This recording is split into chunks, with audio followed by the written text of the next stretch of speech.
Hi friends, ಎಲ್ಲರೂ ಹೆಂಗಿದ್ದೀರಿ? ನಾನು ತಿಳ್ಕೊಂಡಾಗ ನೀವೆಲ್ಲರೂ ಚೆನ್ನಾಗಿರ್ತೀರ ಅಂತ ಲೈಕ್ ಆ್ಯಂಡ್ ಶೇರ್ ಮಾಡೋದು ಮರಿಬೇಡ್ರಿ. ಇವತ್ತು ನಿಮ್ಮ ಸಲಾಗಿ ರಾಜಸ್ಥಾನ್ ಸ್ಪೆಷಲು ಗಡ್ಡೆಕಿ ಸಬ್ಜಿ ಅಂತ ತೊಗೊಂಬಂದೀನಿ. ಪಲ್ಯ ಮನೆಗೆ ಇರಲಿಲ್ಲ ಅಂದರೆ ಭಾಳ ಈಸಿ. ಏನಿಲ್ಲ, ಕಡಲೆ ಹಿಟ್ಟಲ್ಲಿ ಉಪ್ಪು, ಮಸಾಲೆ, ಗರಂ ಮಸಾಲ ಮತ್ತು ಖಾರ ಪುಡಿ ಹಾಕಿ ನೀರು ಹಾಕಿ ಕಲಿಸ್ಕೊಂಡ್ಬಿಡ್ಬೇಕು.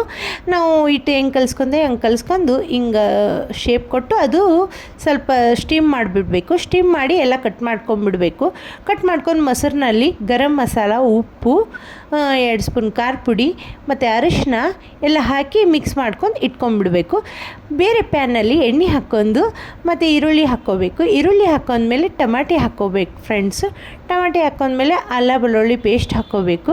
ಆಮೇಲೆ ಅದು ಏನು ಮೊಸರಿಗೆ ಎಲ್ಲ ಮಸಾಲೆ ಹಾಕಿ ಕಲಸಿಟ್ಟಿರ್ತೇವೆ ಅದು ಹಾಕ್ಕೊಂಡು ಅದು ಚೆನ್ನಾಗಿ ಕಲಸಿದ್ಮೇಲೆ ಇದು ನಾವು ಕಟ್ ಮಾಡ್ಕೊಂಡು ಏನು ಕಡಲೆ ಹಿಟ್ಟಿಂದ ಇಟ್ಟಿರ್ತೀವಿ ನೋಡ್ರಿ, ಅದು ಹಾಕ್ಕೊಂಡ್ಬಿಡ್ಬೇಕು.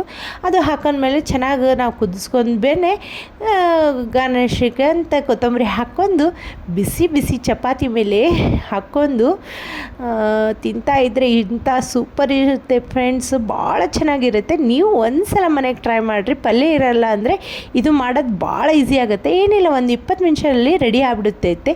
ಭಾಳ ಈಸಿ ಆಗುತ್ತೆ. ಒಂದು ಸಲ ನೀವು ಮನೆಗೆ ಟ್ರೈ ಮಾಡಿರಿ. ಹೆಂಗನಾಗಿ ಆಗಿತ್ತದ ಕಮೆಂಟ್ ಮಾಡಿ.